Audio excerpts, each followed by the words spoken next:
Hey guys, welcome back. It's been a hot minute since I was working on the XS.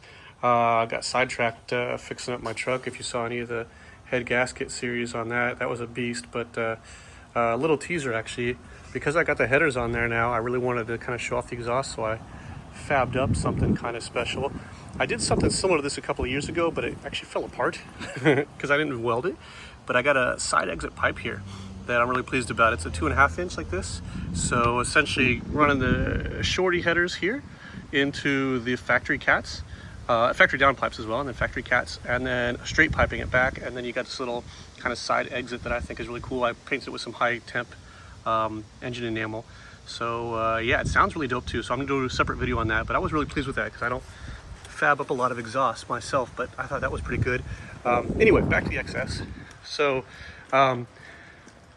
got the tank plumbed, spilled gasoline all over it, and it ate right through my paint job. So watch this space because I'm gonna have to repaint it something. I never actually liked the paint job anyway that I did. So anyway, if you got any suggestions on what I should paint it, let me know. It's gonna have to be a rattle can job because I don't have the paint equipment to do proper jobs.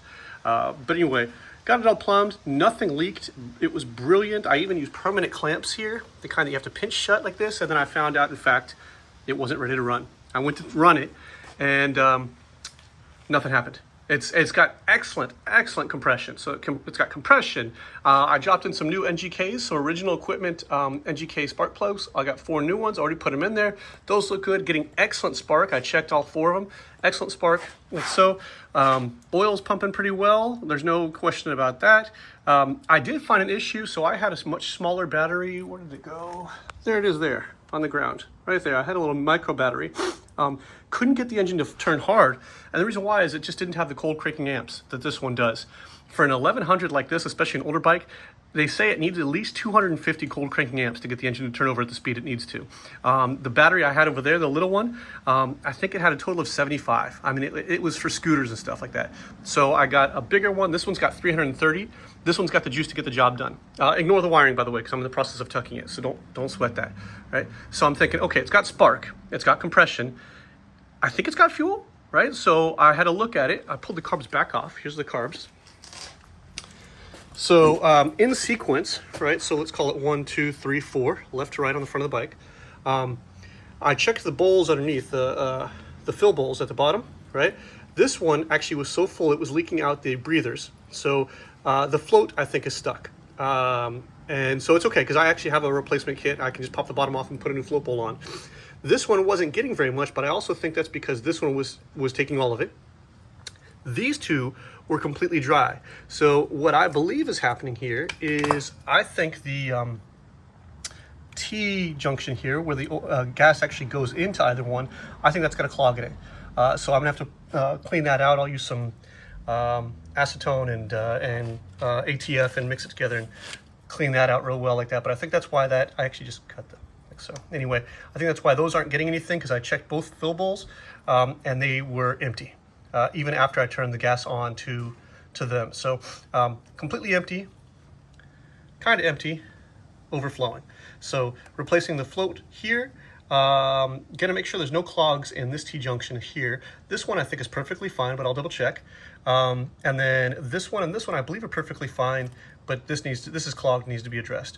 What I'm gonna do is go through all of them. I've got a rebuild kit for all 4. So if there's anything that looks like it's sticking or hanging up or whatever, I'll go and replace it. When I had them open before, it actually looked like somebody had recently done it. It looked pretty clean, but I think this float bowl issue, there's just some debris or something that's getting it hung up, and that's why it's leaking. It was actually weeping through these holes here. And I mean, like weeping hard, like it was not pouring out, but dribbling out at a fairly constant rate. So anyway, those came off. And I was thinking, okay, so I used starter fluid, some gum out starter fluid, and that can, revive the dead. I'm thinking, why won't it still fire? The other thing I thought about too is maybe it's out of time, because it would try and turn, it would crank, and then occasionally kind of backfire, like so, right? So I was like, okay, well, is it in time? So I wanted to double check that. I thought it wasn't. I thought it was about 180 degrees out, which would make sense because it's not firing when it's supposed to, and then like so. However, I checked it, and the best way to check on these old XSs, I believe this works for all XSs, but at least 1100. So there's the marker, right, the pointer. Make sure it's pointed right at about T, right here. So here's TDC, right, like so. And then if you come up here and look at the cams, right? So here you can see the cam and there's arrows pointing. So pointing this way, and then finally an arrow points back, and then there's a little hole right there on the top of the cam. That hole is supposed to line up with that arrow, right? And as you can see, it's lined up well. However, it's got to do it on both sides. So there's another one here. I don't know if you can see it on camera, but there it is there. And so this sucker is in time. The other way to check too is when it's at TDC, the lobes, the intake lobe should be at 11 o'clock and the exhaust lobe should be at 1 o'clock. And as you can see, they're correct. So it is perfectly in time. So this was kind of the conundrum for me is good spark, in time, excellent compression, oil pressure, oil pump is working. I was giving it some fuel. I was obviously giving it some starter fluid, but nothing was happening. So I really am hoping that it's down to the carb issue. I'm gonna, as I said, take these, rebuild this a little bit inside like that and make sure, but I can't think of any other reason why this sucker wouldn't turn. If you got any ideas, let me know. I checked, it doesn't matter, like, so it's in neutral now, but if I'm pulling the clutch, it doesn't matter, it doesn't do anything different. If I'm holding the brakes, doesn't do anything different. I even kicked up the kickstand just to see maybe it's a kickstand switch, because you know, obviously some bikes have those. Nothing. So if you got any ideas, please drop them in the comments, because I'm running out of ideas here. I'm really hoping this carb thing is what clenches it, because I don't know, I'm going out of my mind here. So anyway, otherwise the wiring is done. Everything, I mean, obviously done is except for not tucked in, but everything is done. At this point, if I can get this bike to fire, I can drop the tank on, drop the seat on, and she's pretty much roadworthy. Yeah, so we're almost there. I was really hoping this would be the video where I show you firing up, but you know, old projects and stuff. So let me know, guys. Any feedback is always good feedback. So thanks for following, and I'll keep you posted.